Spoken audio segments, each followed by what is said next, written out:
Jill, thank you so much for joining me on the Spirit Farm podcast. Oh, Caleb, it's so good to see your face. I'm so excited to be here. Thank you so much for having me. You know what? People have said such nice things about you for a while, and I've wanted to get you on here, and it's just taken some coordination because you're an entrepreneur, you're a mom, we're in the COVID era, things are crazy. Yeah. But I am looking forward to this conversation because I know that you're doing so many good things in the world. You have such great energy about you, and I am excited to dive in. You are in Phoenix, Arizona. I'm in Phoenix, in Scottsdale, yes. In Scottsdale. Yeah. And this is the summer time. We're kind of in the heat of summer in Phoenix, where it doesn't get much hotter. It's pretty hot where we are. Totally. Everyone says it's a dry heat. I'm okay with the dry heat. If I were in Houston at this time of year, I would be melting. The humidity and heat for me, I can't do it. But if it's a dry heat, more of like a blow dryer type of heat, I'm okay with it. I can deal with it for a few months before it gets really nice. And that's why people truly stay in Phoenix. That's true. I mean, it's like 8, maybe 9 months out of the year. It doesn't get much better than Phoenix. And then you've got... And prior to you and I starting this podcast, you and I were talking about how we dodge out of the heat for a little while. As much as you We're can. Smart enough now that we know how to go around it. That's right. To make it worth our while. That's right. You work around it. Before we jump in, I just need to know what's going on that board with sticky notes behind you. Can you see the craziness? Yeah, and it's awesome. Thanks for asking. So I just feel like, and I actually was kind of stalking you on your Instagram page, and you were talking about pivoting. Yeah. And that board is all about pivoting right now. I have been, and I know we'll get into this a little bit later, I've been in the work with girls for a while now, for about 3 years. And I narrowed down my niche to teen athletes, so female girls who were between the ages of 14 to 18, so really just predominantly working with high school athletes. And then as COVID hit, I realized that parents, being a parent myself, need support with their girls because all of the activities had come to a halt. Yeah. So you're saying even younger girls? Even younger girls. And I'm talking like, okay, girls who were athletes, everything stopped. Right. But not only athletes' worlds have stopped, but also just girls in general, like their friends that they got to see on a regular basis, school activities, theater, band, whatever it is, it all came to a stop. So this board helped me generate a program that I created in June called Camp Social, and I opened it up for all girls, middle school age and high school age, and it was all about confidence building and really just providing a space for girls to feel a sense of normal. So I talked to girls that I've never talked to before, middle schoolers. I'm like, you're too young for me, but it was awesome. It was so cool to open my scope of who I've been serving. And once I got done leading that program, I was busy putting Post-it notes. Okay, who am I going to do next? What I'm going to do next? I'm going to redo my website, da-da-da-da-da-da. So this is kind of organizing my thoughts to now look ahead to say, how else can I recreate that program? Because we're not going to go back to school right away, but I still want to be able to support parents and girls during this time as we head into back to school in fall. I love it. I have so many questions. I want to get into the Camp Social. I think that's a cool brand. But first, before we go into that work that you do, just a little bit more on how your brain works. So you have a variety of colors. Are the colors intentional on that board? Not intentional. Well, yes and no. Not really. It was just kind of like, how am I going to put all of these things together? So yeah, I'd say like blue is financial and pink was just ideas and how are we plotting them and timelining them and how it flows. I'm actually pulling in a friend of mine to help this kind of 2.0 camp social happen. So she's on this board with me. And so now I have two brains operating color codes of Post-it notes. I love it. Trying to know, okay, how does your brain work? How does my brain work? And how do we put them together? So honestly, it's a lot of thoughts that we're still, and she's actually in the other room. So today we're still brainstorming, and we're going to be pulling that out after you and I wrap up. Okay, so Camp Social, what does it do? Like, I'm assuming that maybe it's a thing that you're going to continue, so it's worth talking about, because I'm sure that there's parents that would be like, yeah, let's get my girl in that. You said something about boosting confidence and self-esteem. I want that, and an organized way for that to happen. What does it do? What's your goal, and where do you go from here? So Camp Social truly was born out of an idea that parents came to me. So I predominantly work, like I said, with athletes. So schools will hire me to come in and work on the mental part of the game to help elevate these girls' performance, going from, their skill set is dialed in, but how do we get their mindset on the same level to elevate their performance and come together as a unit and win together. Yeah. So I wanted to take that mentality of what do I talk about with these athletes? And a lot of the time it's about confidence. It's about self-esteem. It's about winning, but also redefining what failing looks like, so you don't own the title of being a failure. Yeah. And how do I replicate all of that into a 4-week program where all girls can learn and see value in personal growth.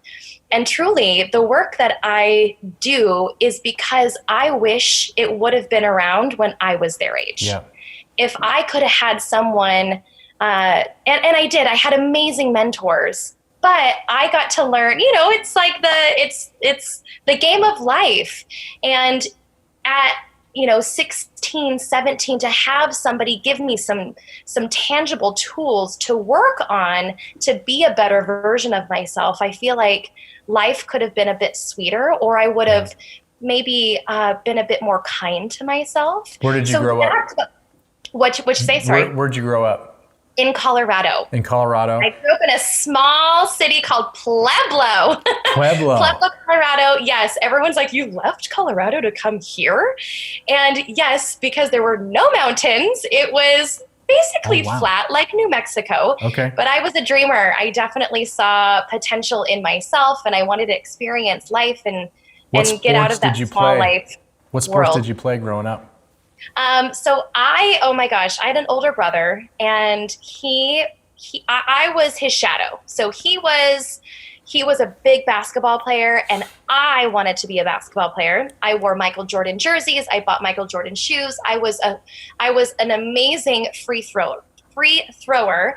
However, I was not a good team player. I was very about me. I was a ball hog. My dad hated coaching me. So he was like, how do we actually shift you into a sport that is just kind of a solo sport? So then gymnastics was my thing growing up.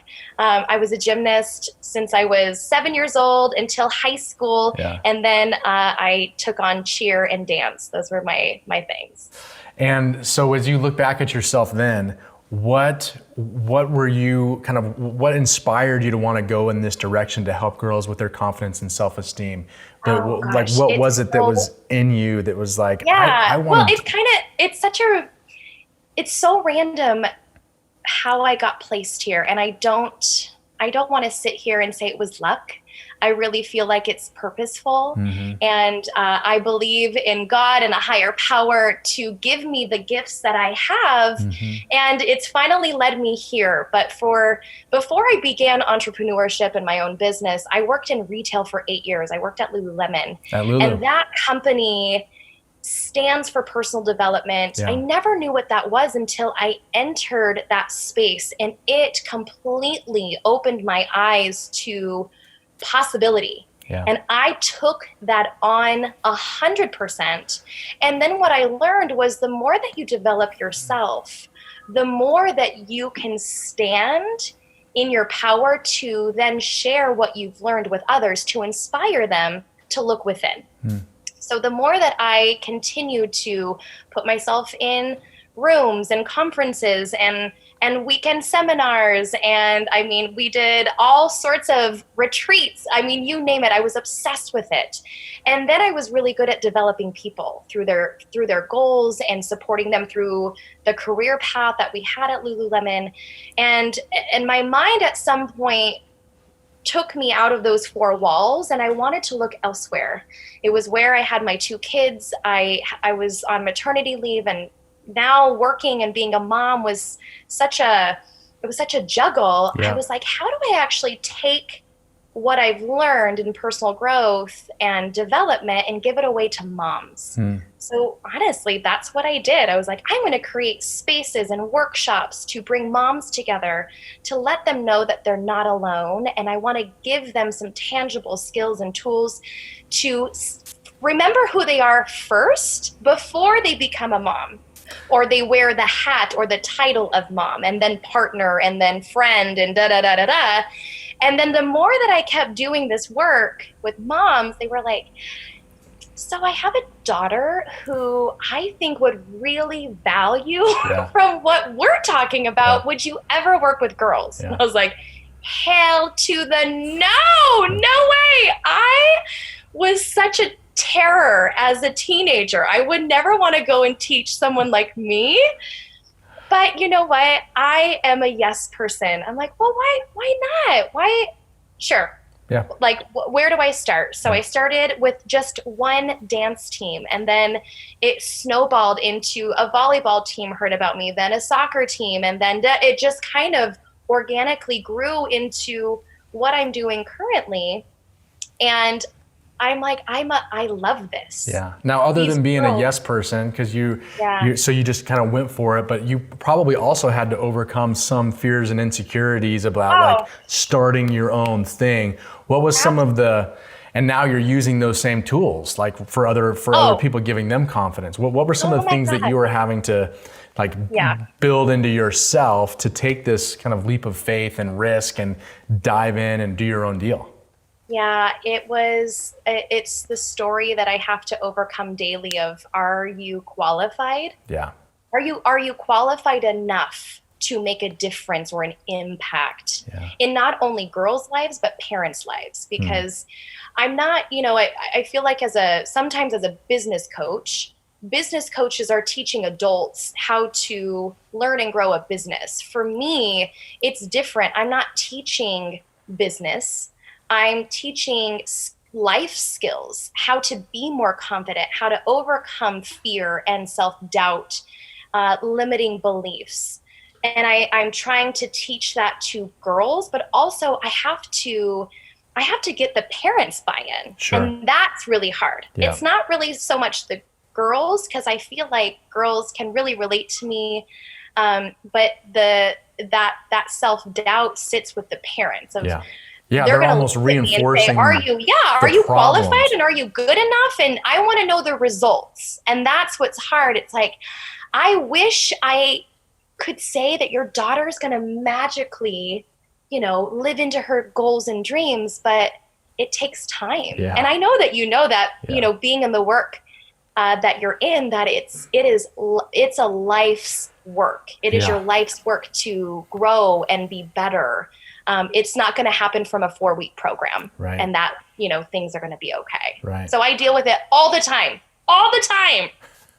Okay, so look at your path, Jill. You start with the moms, and then you're with teenagers, and now you're with junior high kids. Soon you're going to be coaching like toddlers. You're on this trajectory. You're the whole scope of I have the whole family. Life. The whole family. I got it.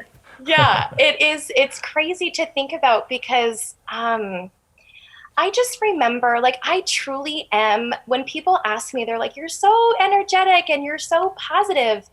It's because it's a gift. It really is. And if you want someone to be in your corner, you call me. I am the cheerleader of all cheerleaders. I am a serial optimist, but I will challenge you and I will love you through all of it. But I want people to see that I need each and every single person, whether it be a toddler to an adult, I need them to see their potential, because we all need to be living into that. Yeah. But we're so crippled in fear that there's people in this world like me to pull it out of them, to say that you are worth it. You are enough. You are value. You have power.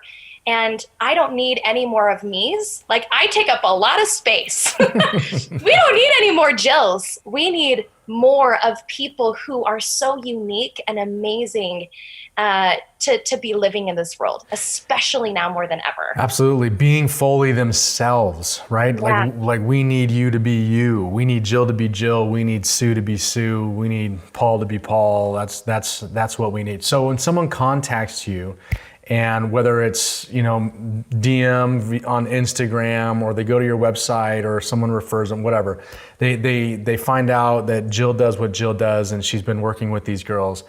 And let's say, is it usually a mom that contacts you, a dad, or like the student? Yeah, it's usually parents. Yeah. So it's the parent, and by no means, I haven't had one parent be like, "Ooh, what you do is real boring." People are excited. They're like, yes, we need this for our daughters. And of course I get we need this for our sons too. I'm like, I know, hang on, one gender at a time. Let me master girls, and then we will talk about boys. Trust me.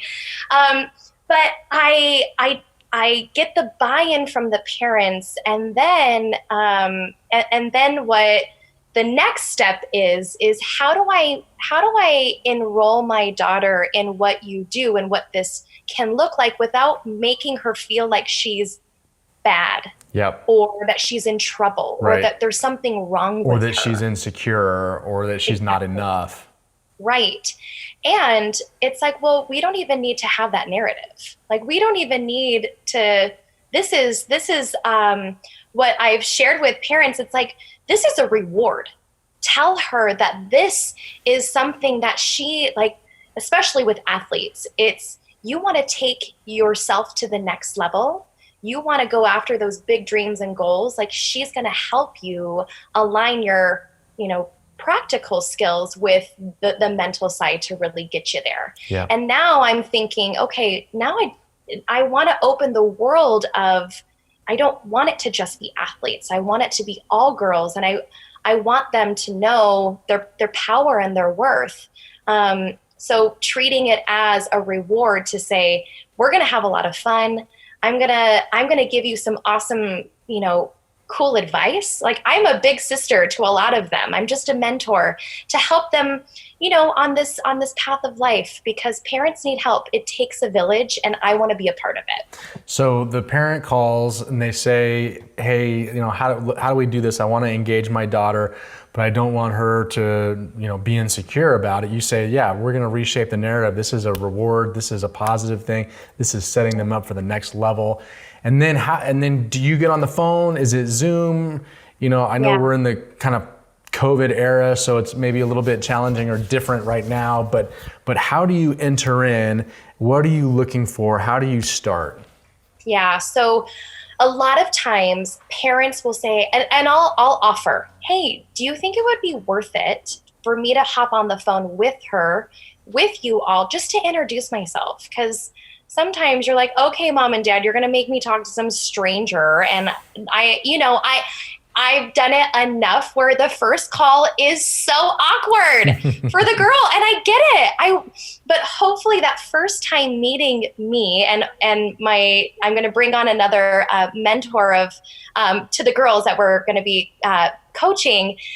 We want it to feel like, oh, she really sees me, and she makes me feel safe and comfortable. And hopefully by that initial meeting, the first call that we have online isn't as awkward, but it always is. And honestly, just calling it out, I think that really helps girls sink in to their body, to be present with me when I address what's weird.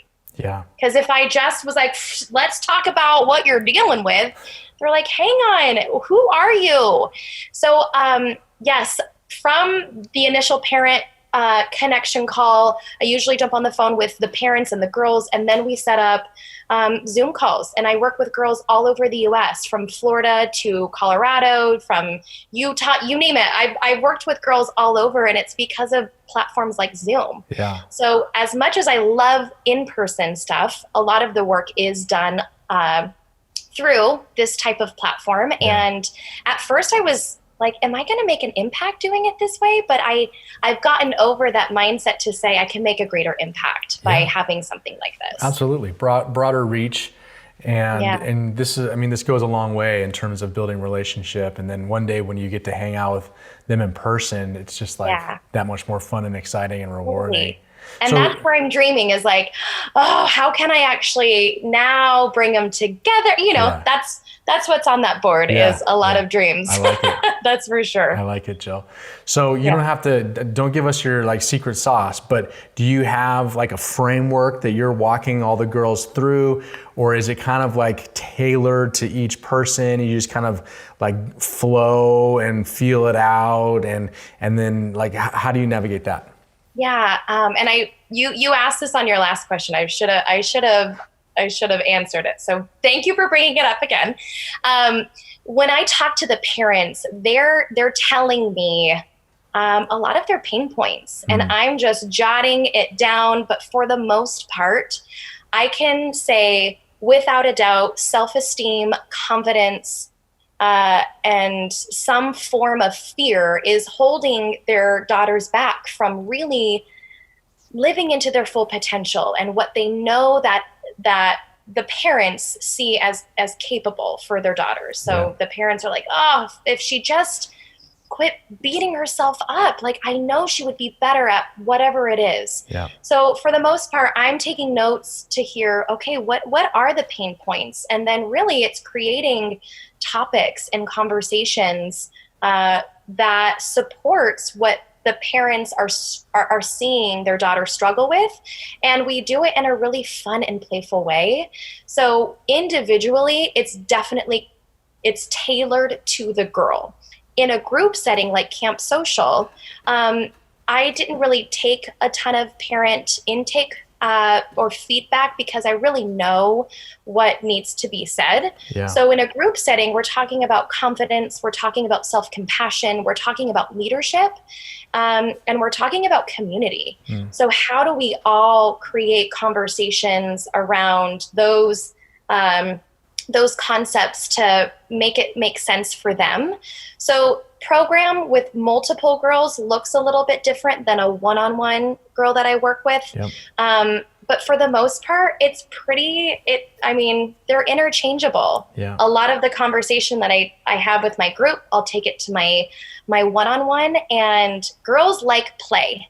So we have to do some type of fun icebreaker in order for them to feel like, okay, I shook out the cobwebs, and then we go into some type of clearing as far as like, what's on your mind that you need to let go of in order to be present? And what are you replacing that with so that I can watch you for the rest of the call and hold you accountable to that? So a lot of times it's like, I'm going to let go that I'm waiting on a text message from my friend. I'm going to clear that, like I'm putting that away, and I'm replacing it with presence, or I'm replacing it with contribution, or whatever that may be. So then I can say, I'm holding you to that level. And everything that we do on calls is transferable in their life. So when they're at a test, or they're at to bat at a softball game, like, they can clear what they need to clear and replace it with who they say they want to be, and then live into that. So we do a lot of fun games and conversations, but everything is transferable. It's so good. That they can practice in their life. That made me think of that old movie with Kevin Costner. Do you see that when he's a pitcher?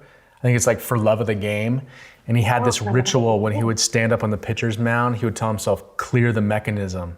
And his brain would go, and like all the noise would just get shut out, and he would be able to focus. Oh, I love that. No, I haven't haven't seen this movie. I'm not a movie buff, so you should. It's a good one. Clear the mechanism. We need to do that. We need to do that every morning, multiple times a day, every evening, because this is just the world of distraction and over influx of information, and it's just crazy. We always have to be clearing. So that's an awesome way to start. There's probably a lot of parents that are listening right now that have kids, girls, boys too. What would you tell a parent who's listening? Something, I mean, maybe they want to contact you, and we'll give them your info, and you can say that the places where they can connect with you at the end. But what would you tell them just as parents of kids right now on the spectrum 10 to 18, let's say, whatever, that they can be doing to help instill confidence in their own children? Okay, that's a great question. Honestly, the biggest piece of advice I can give parents is to allow their kid to be themselves, to allow them the space to really try to figure out their own likes and dislikes without imposing your own beliefs on them. And granted, you have to do that as a parent. You have to instill some beliefs and values in order for them to make really good choices. But at the end of the day, they're their own person. So giving them space to figure out what they like, what they don't like, without saying what's best for them. Yeah. But loving them through their successes and loving them through their failures, and just being really mindful of language. Language happens to come up in conversations that I have with girls around something that their parents said that they've held on to, and it's now become part of their DNA. It's that narrative. It just plays. Yep. Or their coaches, because I just have this. I work with a ton of coaches, but I work with the girls individually, and they're like, when my coach tells me to suck it up, to me that means this, and I'm just like, gosh, if we understood the power of language, and if we taught the girls the value of using their voice. So if they don't understand what it means for their coach to say, suck it up, how can they say, hey, coach, what do you mean by that? Yeah. Yeah. Because then what they do is they're like, their authority, I need to respect them. But internally, they're making their own meaning of what that is. Totally. And as silly as it's like, suck it up might mean, hey, shake it off. Let's go. You're great. But to them, it's like, I suck. I'm not enough. You're weak. You're weak. You're not delivering. Exactly. Yeah. Words matter so much. And you saying that made me think, you know what, we should, in all areas of our life, in the workplace, in our home, with our significant others, with whomever, we should always just kind of lay that out there. If I'm using language that you don't understand or that you react negatively to, can you just bring that up? Because I can change the words, or I can explain what the words means. Creating that kind of an environment where those conversations can happen would really go a long way, because we don't even realize oftentimes the impact of the words that we're using. Absolutely. That is my perfect world. And to have, for kids to be able to use their voice and not have it be disrespectful, but just to be in the practice of using their voice. Because imagine if girls could use their voice at a young age, it could save them a lot of heartache and a lot of not feeling like shame or guilt or whatever that is in their lives, and to really foster that inside of a home is powerful. Yeah. Well, you are helping to give girls their voice. And well done. I am grateful that you are in this work, that you are doing your thing, and that so many are benefiting. Is there something else that you would want people to know in terms of what you have coming, or a way that they can play in the next Camp Social, or anything that you're excited about? Oh my gosh. I am so excited So really, Camp Social was born out of a request from a couple of parents. I never in a million years thought I would create something like that. And the feedback from parents as well as the girls has fueled me to pivot, to keep creating and to use this platform in such a bigger way. And I'm really excited to support parents and girls with a Camp Social-esque program coming up. We're gonna be launching it hopefully in August to support back to school, to support parents if their kids aren't going back into an extracurricular activity. So be on the lookout for that. We're not only going to be just doing a program, but we're going to be doing some, the program's going to have a ton of value as far as like it not being a call and that being it. It's how do we get them in action to be in leadership around what we're talking about. And we got this really cool other company who's supporting us in creating text prompts. So 3 times a day, girls are going to get a little reminder. Hey, what are you grateful for? What's your mood? Like, you know, they're on their phone all the time. Like maybe it's a moment to pause. Absolutely. So we're creating something that is so valuable that I'm excited to launch and have parents get behind. So that's what I'm working on as far as what's next for Camp Social. It probably is going to be called something a little bit different. And how can people keep up with that? How can they see when that launches? And so my business is called Hermonia, Hermonia. So Her and Harmony had a baby and it's called Hermonia. And you can find me on Instagram. Honestly, I'm not super active on Instagram because I show up when I want to show up.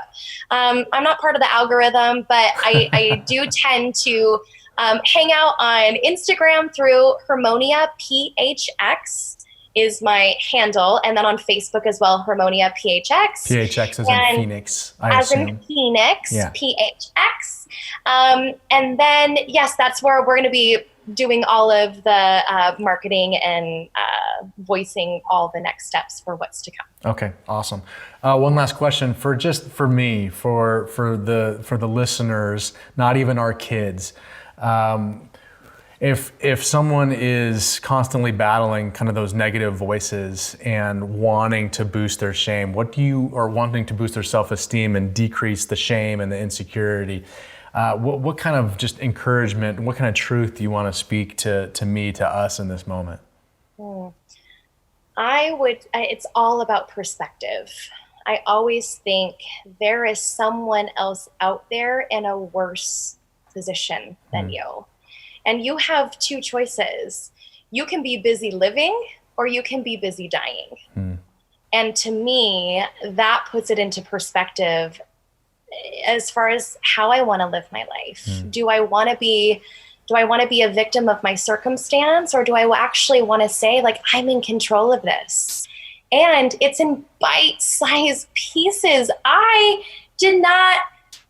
not created to be this way. I mean, I am in a certain way, but I've done a lot of work. Yeah. And it's because I take small, little bite-sized pieces and I find gratitude in all the things that I do. And it's perspective. Yeah. People, you know, when I'm like, oh, boo-hoo, oh, you know, poor me, people think this. And it's like, no, people would die to be in my shoes. Yeah. And I actually have a responsibility in that. And I could be busy dying or I can be busy living. Yeah, I mean, comparing ourselves is so cancerous. We always want to compare ourselves to someone who's further along, so much better, someone who's there, someone who's whatever, and we're thinking negatively about ourselves. But there's so many people that are behind us. We can be so thankful and compassionate toward, so thankful for where we are. It is that perspective. It is that focus, taking our mind. And you think about when, you know, say you do get cancer, that's when people wake up. When something is so tragic, where they start to live their life like it might be the last. How do we not have to experience something like that in order for us to be living? Yeah. And it doesn't have to be something, you know, like starting a nonprofit. It could be just, you know, I always say, like, I was put on this planet because I'm fun. And fun for me can look like just me hanging out with my kids, or I could throw a party or whatever it is. It doesn't have to be world changing. Yeah. It's just really honing into who you are and living through that gift every single day. Well, and it's always world changing because you're impacting those two beautiful kids that are in the other room that I know that you need to get to, so we'll wrap up, and you're impacting one girl at a time, and we're all doing that. We're all just impacting Absolutely. the families around us, one person at a time, and then whoever we get to influence beyond that. Thanks, Jill. Thanks for taking the time. Thanks for being you. Thanks for bringing your energy into this world and encouraging and empowering so many girls. It's beautiful what you're doing. We'll stay in touch and continue to watch this thing take off for you, and have you back and see you soon. Oh, I love it. You have an awesome day. Thanks, you guys, and I hope to see some new followers following me soon. All right.